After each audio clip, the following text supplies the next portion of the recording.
ಜನ್ಮದಾತನಾದ ಅಸ್ತ್ರಾಚಾರ್ಯನು ರಣಾಂಗಣದಲ್ಲಿ ಉಸಿರು ಚೆಲ್ಲಿದನೆಂದು ನಿನಗೆ ದುಃಖವೇ? ಮಹಾವೀರರೇ, ನೀವು ಯಾರು ಭಯಭೀತರಾಗಬೇಡಿರಿ. ಖಗನ ನಡುಗಿದರು, ಸಾಗರ ಮುಕ್ಕಿದರು, ಭೂಮಿ ಬಿರಿದರು, ಕಟ್ಟ ಕಡೆಗೆ ಈ ಛಲದಂಕ ಮಲ್ಲನಲ್ಲೆತ್ತರು. ಕುರುಕ್ಷೇತ್ರದ ರಣಾಂಗಣದಲ್ಲಿ ಜನದಾಲೆಯಾಗಿ ಹರಿದರು. ಆ ಪಾಂಡವರಿಗೆ ಸೂಜಿಯ ಮನೆಯಷ್ಟು ಭೂಮಿಯನ್ನು ಸಹ ಕೊಡುವುದಿಲ್ಲ.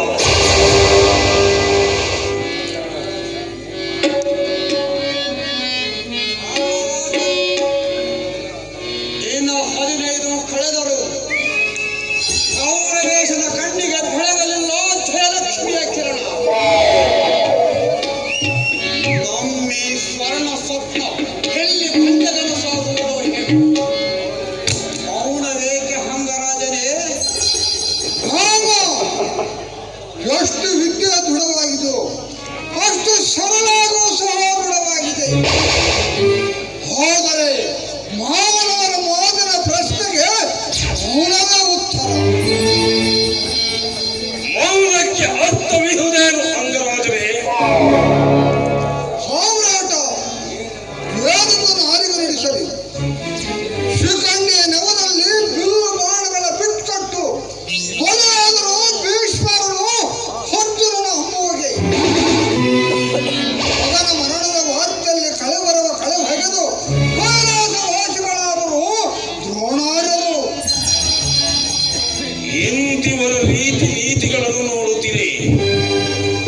ಒಮ್ಮೆ ರೋಷದ ಉದ್ರೇಕದಲ್ಲಿ ಸತ್ಯತೆ ಬೆಂದು ಬೆಂಡಾಗುವುದು. ಮತ್ತೊಮ್ಮೆ ಕಣ್ಣಲ್ಲಿ ಕಂಬನಿ ತುಂಬಿ ಬುದ್ಧಿ ಬಧಿರವಾಗುವುದು. ಮಾಡುವುದೇನು ಅಂಗರಾಜರೇ?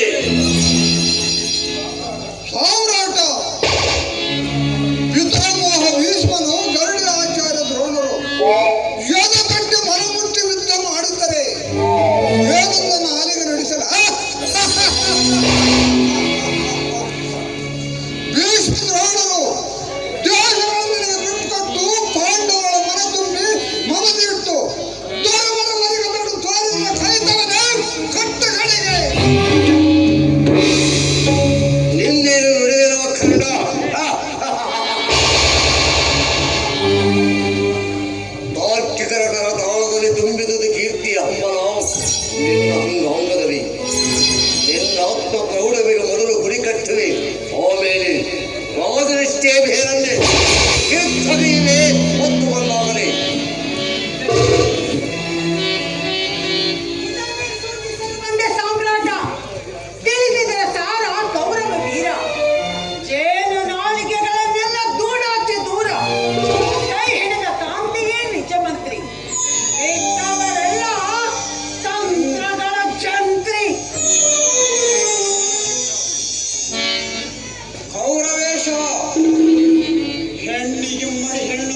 ನುಡಿಸುವ ಸೇಡು. ಕುರು ಸಾಮ್ರಾಟ ಹಸ್ತಿನಾವತಿಯ ಸಾಮ್ರಾಜ್ಞಿ ಪದದಲ್ಲಿ ನಿಂತು ನುಡಿಸುತ್ತಿರುವೆ ನಾಲಿಗೆಯ ಕಳ್ಳ ರಾಜನ ರಕ್ತದಲ್ಲಿ ಪೋಯಿಸಿಕೊಂಡಿದೆ ಅಮಾನುಷ ದಾನಿಯ ವೃತ್ತಿ. ದಾನವಿಲ್ಲದ ದಾನ ಭೂಮಿಯ ಬಾಳಿಗೆ ದುರ್ಬಾಣ. ಅಲ್ಲದೆ ಗುರು ಶಾಪಿತನು ಈ ಕಾರಣನಾದನು. ಈ ಗುಟ್ಟನ್ನ ಲೋಕ ಸಾಕ್ಷಿಯಾದ ಸೂರ್ಯನು ಕಾಣುತ್ತಲ್ಲ. ಆ ಸಾವಿತ್ರಿ ಸಮಾನ ಗರತಿಯ ಕಣ್ಣು ಕಂಡಿರುವುದು. ಏ ಕೋಮತಿ,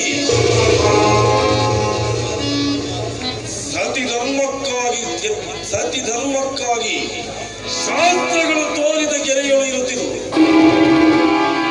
ವೇದೋಪನಿಷತ್ತುಗಳ ವಾಣಿಯ ವಿಪರ್ಯಾಸ ಮಾಡಿ ಸ್ತ್ರೀಯರಿಗಾಗಿಯೇ ಗಂಡಸರು ನಿರ್ಮಿಸಿದ ಶಾಸ್ತ್ರಗಳು ಎಂಬ ಕಟ್ಟು ಕಟ್ಟಳೆಗಳ ಕಬ್ಬಿಣದ ಸರಪಳಿಯ ಯಮ ಸಂಗಮದಲ್ಲಿ ಹೆಂತನವು ಕಿರಿದಾಗುತ್ತಿರಲು ಸಂಸಾರ ರಥದ 2 ಚಕ್ರಗಳಲ್ಲೊಂದು ಅಗಲವಾಯಿತು. ಸ್ವಾರ್ಥ ಮುಕ್ತಾಯದಲ್ಲಿ ಗಂಡನ ಬಾಯಿಯಿಂದ ಬಂದ ಪ್ರತಿಯೊಂದು ಅಕ್ಷರವನ್ನು ಅನುಸರಿಸಿ ಆಚರಿಸಿ ಭಾರತೀಯ ಧರ್ಮದ ಗುಟ್ಟು ತಿಳಿಸಿಕೊಟ್ಟರು ಆ ಸಾವಿತ್ರಿ. ಯಮನ ಸೋಲಿನ ಅಮೃತ ರಂಗವನ್ನು ಬರೆದಿಟ್ಟು ಆನಂದವನ್ನು ಮರೆತುಬಿಟ್ಟು ಹೆಂಡತಿಯ ಗಂಡನಿಗೆ ಜ್ಞಾನಮಾಲೆಯನ್ನು ಸಾರುತ್ತಿದೆ ಕವಿವಾಣಿ. ಮತ್ತದನ್ನೇ ಪುಷ್ಟೀಕರಿಸುತ್ತದೆ ಶುಕ್ರವಾಣಿ. ನಾಥ, ಒಳಗೆ ಧರ್ಮ ಬೆಂದಾಗುತ್ತಲಿದೆ. ಹೊರಗೆ ನಿಮ್ಮ ಕರುಳಿಂದ ಹೊತ್ತಿಸಿದ ಸೇಡಿನ ಕಿಚ್ಚು ತನ್ನ ಉರಿನಾಲಿಗೆಯ ಚಾಚಿ ಸಮಸ್ತ ಕುರು ರಾಜ್ಯವನ್ನು ನಂಬಿಕೊಂಡಿದೆ ಬಾಚಿ. ಹಸ್ತಿನಾವತಿಯ ನೆತ್ತಿಯ ಮೇಲಿಂದ ಹಾರಿ ಬೀಳುವ ರಕ್ತ ಜಲಪಾತ ನರ ಮಾಂಸ ನಾಥ. ಕುರು ರಾಜ್ಯದೊಳಗಿನ ಮಕ್ಕಳ ಚೀತ್ಕಾರ ಹಾಹಾಕಾರ.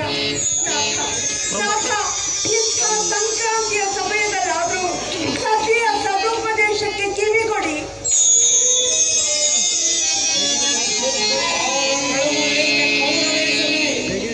ಹೊಲಚಾಕಿ ಎಂದು ಚಾಂಚಲ್ಯಕ್ಕೆ ಚಾಪಲ್ಯ ಚುಡಾಯಿಸಿದರೆ ಉಮ್ಮಡಿ ಮಾಯೆ ಬೃಹಸ್ಪತಿಯ ಬುದ್ಧಿಗೆಟ್ಟದೆ.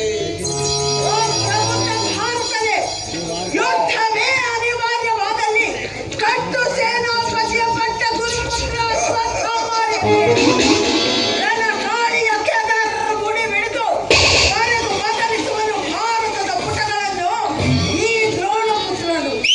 ಇನ್ನುಳಿದ ಕೌರವಾಂಗನಿಯರ ಕುಂಕುಮ ಗಟ್ಟಿಯಾಗಿ ಉಳಿಯುವುದು. ಅಶ್ವತ್ಥಾಮಾರ್ಯರೋರ್ವನೇ ಅಪ್ರತಿಮನು ಕುರು ಜೀವನ ರಂಗದಲ್ಲಿ. ರಾಜ ಸುಯೋಧನ ಯಮನ ಕೋಣವ ಕೊಟ್ಟು ಕೊಲ್ಲುವಂತಹ ನಿನ್ನ ಕುಲದವನಾಗಿದ್ದರು. ಕೇವಲ ನಿನ್ನ ಕುಲದ ರೀತಿಗಳನ್ನೇ ತನ್ನ ವಶದಲ್ಲಿ ತುಂಬಿಕೊಂಡ ಕತ್ತಾಳು ಕಲ್ಲಿಗೆ ಕಟ್ಟು ಸೇನಾಪತಿಯ ಪಟ್ಟ. ಸಗರಿಮಾನವರೇ, ಕುಲಾಭಿಮಾನದ ಕಿಡಿಯನ್ನು ಏಕೆ ಹೊಗೆಯುತ್ತಿರುವಿರಿ? ಸತ್ತಾರು ವೇಷದ ಕುರು ಶೋಧನೆಗಳಿಂದ ಕುರುಡ ಕುಲಾಭಿಮಾನ ಕ್ಷಯರೋಗಿದ ಹಾಯಿರಬಾರ. ಓ ಕುಟಿಲ ನೀತಿ ರಾಜಪಂಡಿತರೇ, ಸ್ವಾರ್ಥಗಳು ಹುಟ್ಟಿಸಿದ ಕುಲಾಭಿಮಾನದ ಹೊಟ್ಟೆ ಬೆಳೆದು ಕಲ್ಲಾಗಿ ಕಟ್ಟ ಕರೆಯಲ್ಲಿ ಬಿರಿದಡೆದು ಸಿಡಿದು ಬೀಳುವುದು ದೇಶ ಕ್ರಿಯೆ. ಓ ಕಿಡಿಗಳನ್ನು ರುದ್ರ ಜ್ವಾಲೆಗಳಾಗಿ ಹೊತ್ತು ನಾಡಿನ ತುಂಡಲ್ಲ. ಆಗ ನಾಡು ಬಾಯಿಯ ಒಂದು ಕಣ್ಣಲ್ಲಿ ನೀರು, ಮತ್ತೊಂದು ಕಣ್ಣಲ್ಲಿ ನೆತ್ತಲು. ಏನಾದರೇನಂತೆ ನನ್ನ ಕುಲದ ದೀಕ್ಷೆ ಹೊಂದಿದ ನನ್ನ ಗೆಳೆಯರ ಸೇನೆಗಲ್ಲದೆ ನಿನ್ನ ಗೆಳೆಯರ ಹೋದೇರಿಗೆ ಕುಲದೀಕ್ಷೆ ಕೊಟ್ಟವನು ಬ್ರಾಹ್ಮಣ ಕುಲೋತ್ಪನ್ನ ಭಾರ್ಗವರಾಮ. ರಾಜ ಕುಲ ಎಂದು ತಮ್ಮಗಳಿಗೆ ಬಡಿದಾಡುತ್ತ ಭಾರತೀಯರ ಸರ್ವನಾಶಕ್ಕೆ ಗುರಿ ಮಾಡಿಬಿಡುವರು ಭಾರತದ ಬಾಗಿಲವನ್ನು. ಎಂದು ನನ್ನ ಕೊರಳಲ್ಲಿ ದಾರವಿರುವಂತೆ ನಿಮ್ಮೆಲ್ಲರ ಕೊರಳಲ್ಲಿಯೂ ದಾರದ ಬಗ್ಗೆ ಬೇರೆಯಾದರೂ ಹತ್ತಿ ಎಂಬುದೊಂದೇ ವಸ್ತು ಎಂದು ಈ ದಾರವೇ ದೂರ ಮಾಡುತ್ತಿರುವುದು ನಮ್ಮೆಲ್ಲರನ್ನು ಸ್ನೇಹದ ಒಟ್ಟ ಮುಷ್ಟಿಗಳಿಂದ. ಆದ್ದರಿಂದ ಈ ಅಶ್ವತ್ಥಾಮನು ಯಾವ ಬಗೆಯ ದಾರವನ್ನು ಮನ್ನಿಸುವುದಿಲ್ಲ. ಮನುಷ್ಯತ್ವ ಎಂಬುದೊಂದೇ ದಾರ. ಈ ಪ್ರಾಣಿ ಮನುಷ್ಯ ಕುಲದವನೆಂಬುದನ್ನು ಎತ್ತಿ ತೋರಿಸಲಕ್ಕೆ ಅಂತ ಹವಂಗವಾದ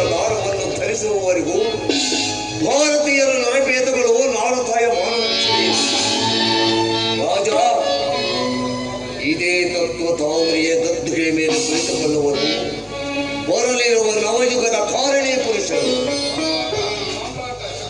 ಸಾಮ್ರಾಟ ಮರುಮಗಳ ಮಲ್ಲನ ಕವನ ಮುರುಗಳ ಕವನ ಕಾಳಿ ಕರಾಳಿ ಕವ್ಯ ಕವಿತ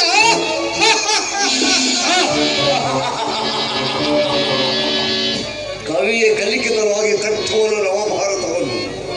ಓ ರಾಧೇನೆ, ಬರೀ ಮಿದುಳು ಮಲ್ಲನು ತನ್ನ ಬುದ್ಧಿ ಪ್ರಭಾವದಲ್ಲಿ ಏಕಾಗ್ರತೆ ಏಕವಂತದಲ್ಲಿ ಬರೆದಿಟ್ಟ ಧನುರ್ವೇದದ ದೀಪ್ತಿಗೆ ಹೊಳು ಹೊಳವಿನ ಹದರ ತಕ್ಕೆಗೆ ಎಂದು ಭೂಲೋಕವೇ ಹೊಲು ಹಕ್ಕಿದೆ ಅಂದಾಗ ಇನ್ನಂತವರ ಪಾಡೇನು? ಓ ಆರ್ಯಪುತ್ರ, ಗುರುಪುತ್ರನ ಕಥನ ಕಲಿಯ ಕೊಟ್ಟು ನಿಮ್ಮ ಹಗೆಗಳ ಹೊಟ್ಟೆಯನ್ನು ಹೊಕ್ಕು ಕಿತ್ತುತ್ತನವರ ಕರುಳುಗಳನ್ನು ಕಟ್ಟುವ ಕರುಳು ಮಾಲೆಗಳನ್ನ. ಆದ್ದರಿಂದ ಕಟ್ಟು ಸೇನಾಪತಿಯ ಪಟ್ಟ ಕಟ್ಟ ಕಡೆಗೆ ಮಂಗಲವಾಗುವುದು ಸಮಸ್ತ ಭಾರತಕ್ಕೆ. ನೀನು ಹಸ್ತಿನಾವತಿಯ ಸಾಮ್ರಾಜ್ಞಿಯಾದರೇನಂತೆ ದುರ್ಯೋಧನನ ಚರಣ ಬಳಸಿ ಸತಿಯು ಪತಿಯ ಮಸ್ತಕಕ್ಕೆ ಉಪದೇಶಿ. ನಾನಂತೂ ಈ ಕುರುಭೂಮಿಯ ನಾಡಿ. ಇದೇ ಕುರುಭೂಮಿಯ ರಾಣಿ, ಇದೇ ಪಾರ್ವತಿ ವಾಯುವಿನ ಚರಣದಂತೆ ಸಮ್ರಾಟ. ನಾನೇ ಹೊರಟು ಹೋಗಿ ಓ ಹಸ್ತಿನಾವತಿ, ಗುರುಕುಲಕ್ಕೆ ಶಕರಿಗೆ ಸಿಗಿದ ಅನ್ಯಾಯಕ್ಕೆ ನೀನೇ ಸತ್ಯ ಸಾಕ್ಷಿ. ನಾನೊಂದು ಗುರುಕುಲದ ಪಕ್ಷಪಾತಿ.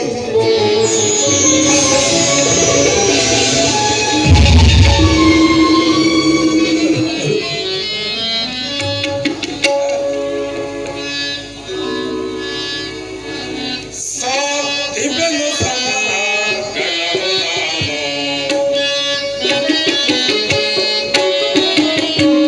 ಸಾಧಿಪನು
ವಸ್ತ್ರಾಂಕಾಲಗಳನ್ನು ತೆಗೆದುಕೊಂಡು ಬಾ.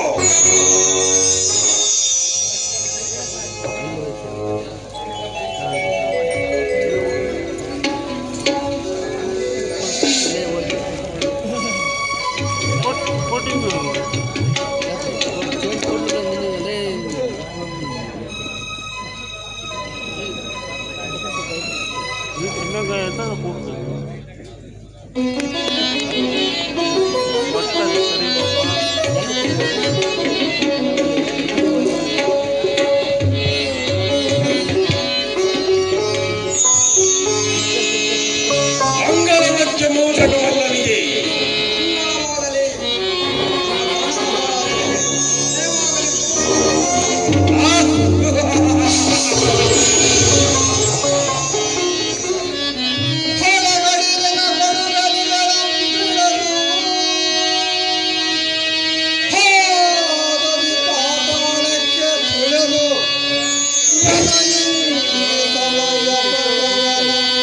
ಸ್ವಾಮಿ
ಮಾತುಗಳು ನುಡಿಯದಿರಿ ಪರಿಹಾಸ್ಯದಲ್ಲಿ. ಪರಿಹಾಸ್ಯವಲ್ಲ ಗುರುದೇವ ಪುತ್ರ,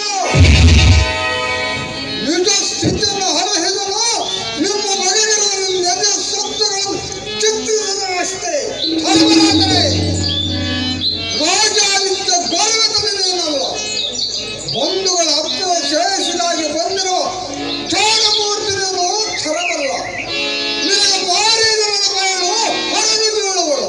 ಮಾಡಿಯ ತೆರೆದ ಬಾಯಿದಲ್ಲ ರಣಭೂಮಿ ಈ ಧರ್ಮರಾಯನಿಗೆ. ಕರ್ಣರಾಜನ್ ಥಳನೆ ಒಡೆದು ಪುಡಿ ಪುಡಿಯಾಗುವವು ಮಾಯೆ ಪಟಲಗಳೆಲ್ಲ ಈ ರಣಾಂಗಣದಲ್ಲಿ. ಪುಣ್ಯ ಪಾಪಗಳು ದ್ವೇಷ ಸ್ನೇಹಗಳು ಬೆಂದುರಿದು ಭಸ್ಮವಾಗುವಿಲ್ಲಿ ಈ ರಣಾಂಗಣದಲ್ಲಿ. ಇಲ್ಲಿ ಮೈಯ ಮೆತ್ತುವ ನೆತ್ತರ್ಗೆಸರು ಕೈವಲ್ಯದ ಕುಸುರು. ಅದೇ ತಪ್ಪು, ನನ್ನ ಎದೆಯಲ್ಲ ಕರುಣೆಯ ಕೂಗಿತು. ದೂರಾಗು ದೂರಾಗು ಧರ್ಮರಾಜನೇ, ಹೊರಟು ಬಿಡು ಆ ಕೃಷ್ಣ ಅಕ್ಷರವನ್ನು. ಕರ್ಣರಾಜನ್, ನೀ ತೋರುವ ಕರುಣೆ ನನಗೆ ಕರ್ಕಶ ಕಠೋರ. ನನಗಾಗಿ ನೀ ಸುರಿಸುವ ಕರ್ಣರಸ ನನ್ನ ಎದೆಗೆ ತಪ್ತ ಥವರದ ರಸ. ಅಯ್ಯೋ, ಅದು ಹೇಳ್ತಕ್ಕೋ, ಇನ್ಯಾವ ನಮಗೂ ಮುರುಗುತ್ತಿದೆ ನನ್ನ ಮನ. ತಿಳಿಯೋದು ಇದರ ಧರ್ಮ. ನಿರ್ವಸದ ಆಗುವರೆ ನೆತ್ತರದ ಕೆಸರಿನ ಧರ್ಮ. ನೆತ್ತರ್ಗೆಸರಿನ ಮೇಲೆ ನಿಲ್ಲದಲೇ ನಿಲಕಲಾರದು ನೀಲಕಂಠನಿ ನೀಲಗಳ ಕ್ಷತ್ರಿಯನಿಗೆ. ಓ ರಣಕಲ ಪಂಡಿತನೇ, ನಿನ್ನೊಳಿರುವ ಬಿಲ್ ವಿದ್ಯೆಯನ್ನು ತೋರಿಸು ನನಗೆ. ನೆಚ್ಚಿನ ವೀರನಾಗುವೆ, ಸಿದ್ಧನಾಗು ಯುದ್ಧಕ್ಕೆ. ಮಹಾತ್ಮನ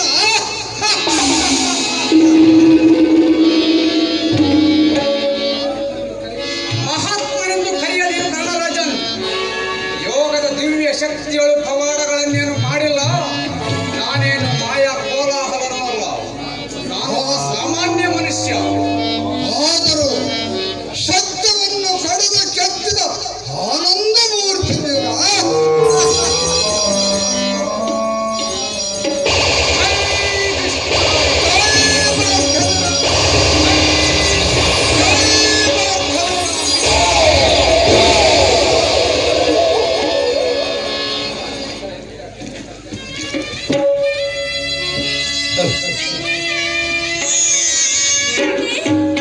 ಒಟ್ಟಿಯಾಗಿ ನಿನ್ನ ಕಾದು ಕುಂತಾಗ ನಿನ್ನ ಹೊತ್ತುಗಳಿಗೆ ಚೆಲುವ ನಿನ್ನ ಚಿಂತ್ಯಾಗ.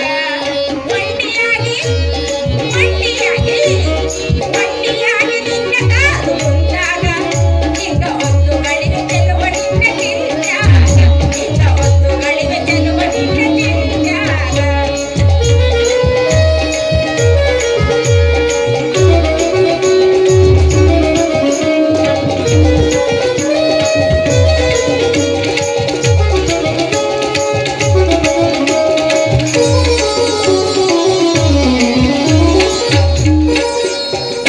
ನದಿಯಲ್ಲಿ ನಾವಿಂದು ಬಂದಾಗ ನನ್ನ ಬದಿಯಲ್ಲಿ ನೀ ಬಂದು ನಿಂತಾಗ.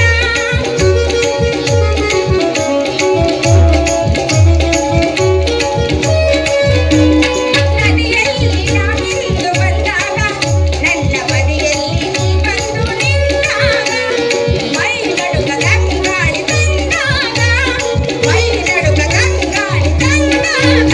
ಅಂತ ಚಳಿಯಲ್ಲೂ ಬಿಸಿಯಾಯ್ತು ನನಗಾಗ, ಅಂತ ಚಳಿಯಲ್ಲೂ ಬಿಸಿಯಾಯ್ತು ನನಗಾಗ.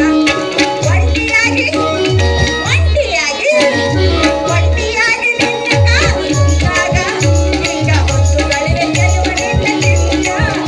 ನಿನ್ನ ಹೊತ್ತುಗಳಿವೆ ಚೆಲುವ ನಿನ್ನ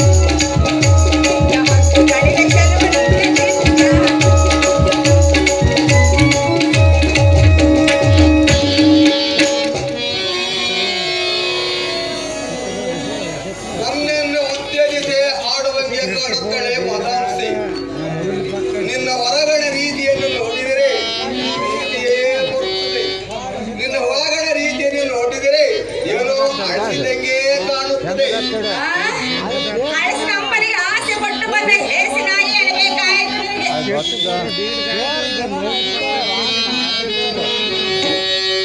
ಬಾರಪ್ಪ,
ರಾಜ್ಯದಲ್ಲಿ ಹಾ. ಕರುಣಾ ಸೇನಾಧಿಪತಿ ಧರ್ಮರಾಯನ್ನು ಮೋರ್ತಿಗೊಳಿಸಿ ಜೈಲಿನ ಕೃತ್ಯಕ್ಕೆ ಸಂಪಾದಿಸಿದ್ದರಿಂದ ದುರ್ಯೋಧನ ಮಹಾರಾಜರು ಬಂಗಾರದ ಒಳ್ಳೆಗಳನ್ನು ತಂದಿದ್ದೇವೆ. ಇದು ನೋಡು, ನಿನಗೋಸ್ಕರ ಎಷ್ಟು ದಾಗೀರಗಳನ್ನು ತಂದಿದ್ದೇವೆ. ಆಗ ಇವುಗಳನ್ನು ನೋಡು, ಒಂದು ನೋಟದಲ್ಲಿ ಒಂದು ಹಂಬಲವಿದೆ. ಆದರೆ ಇವುಗಳನ್ನು ದಕ್ಕಿಸಿಕೊಳ್ಳಿಟ್ಟು ಧೈರ್ಯವಿಲ್ಲವೇ? ಆಸೆಯನ್ನು ಮಹಾನವಮಿ ಮಾಡುತ್ತಿದೆ, ಆದ್ರೆ ವನ್ನದ ಕಜ್ಜಕ್ಕೆ ಹೇಸಿಕೊಳ್ಳುತ್ತಿದೆ ಮನಸ್ಸು. ಮೌನವೇ ಹತ್ತ ಒಪ್ಪಿಗೆ ಜಪ್ಪಿಸಿಕೊಂಡು ನಿಂತು ಸಿಗದ ಬರೆಯಬೇಕೇ ನಿನ್ನ ಬೇಟೆಯನ್ನು. ನೀನು ಬೇಡುವ ಬೇಟೆ ತಾನಾಗ ಬಿದ್ದಿದೆ ನಿನ್ನ ಮರ ಬಾಗಿಲಿಗೆ. ಏನಾಯಿತು? ಬಾಯಿ ಬಿದ್ದಲ್ಲ ದೂರದ ಗಿಣಿ.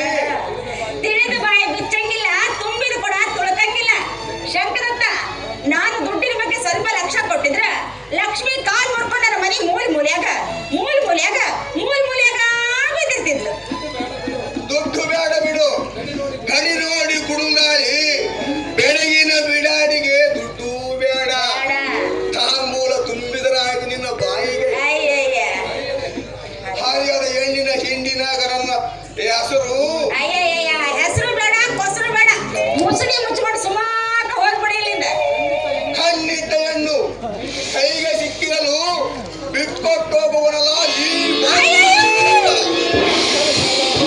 ನಾನು ಹುಲಿ ಪಕ್ಕ. ಹೌದರೆ ಮನಮೂರ್ಖ. ಬಾ ಮೊದಲು ಇವನು ಮಾರಿ ಮೇಲೆ ಉಗುಳ್ಯ? ಉಗುಳು. ಕರೆದು ಉಗುಳ್ಯ? ಅಂಡ ಏಸಿಗೆ ಹುಳ. ಆದರೂ ನಾನು ಗುಂಜಿ ಹುಳ. ಕೆಲವೋ ನವಲಿ ಪಕ್ಕ. ನಿನ್ನ ಹೆಂಡತಿಯ ರಕ್ಷಣೆಯಿಂದ ಹಸುವು ನಿದ್ದಗಳೇ ಮಾಡದೆ ಹೋದರೆ ಹೆಂಗಾಗಲಾಗಿದ್ದೆ. ಪಾಂಡವರ ಸೆರೆ ಒಳಗೆ ಸಿಕ್ಕಾಗಲಿಂದಲೂ ಕೆಲವೋ ನವಲಿ ಪಕ್ಕ. ನಾನು ಮಾಡಿದ ಉಪಕಾರಕ್ಕೆ ಅಂದೇ ನೀನು ಬಾಲ ಸುಟ್ಟ ಬೆಕ್ಕು. ಮೆತ್ತಗೆ ಮ್ಯಾವ್ ಮ್ಯಾವ್ ಅನ್ನುತ್ತ ಕಾರವಾರ ಬರುತ್ತ ಬಾಲ ಗುಂಡಾಡಿಸುತ್ತ ಕಪ್ಪನ ಒಲೆಯ ಮೇಲೆ ಕಾಲು ಬೆಳೆದಕ್ಕಾಗಿ ಬೆಕ್ಕಿನ ಬಾಯಿಗೂ ಬೆಂಕಿ ಬಾಲಕ್ಕೂ ಬೆಂಕಿ. ಅದಕ್ಕಾಗಿ ಅಂದೇ ಬಾಲ ಸುಟ್ಟ ಬೆಕ್ಕು ಅಂತ. ಆ ಮನೆಯಾಗೆ ಗುಳದಾಳಿ ಚೊಕ್ಕ ಚಿನ್ನದಿಂದ ಮಾಡಿಸಿದ್ರೆ ಬೆಲಗಾಳಿ ಬಂಗಾರದಲ್ಲಿ. ಶಂಕರತ್ತ, ತಿಳಿದ ಈ ಮಾತಿನ ಅಸಲ, ಆಮೇಲೆ ಮಾತಿನ ಪೈಸಲ್ಲ. ಮನಂಸೆ ಮನೆ ಒಳಗೆ ಹೋಗಿ ಹಗ್ಗ ತೆಗೆದುಕೊಂಡು ಬಾ. ತಂದೆ ಸೂರ, ಹಾಗೆ ಸುಣ್ಣ ತೆಗೆದು ತಂದೆ ತಂದೆ.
ಆ ಬಂದ ಭಾಷೆ ನನ್ನ ಪಾಲಿಗೆ ಬಂದಂತಾಗದು. ಹಾ.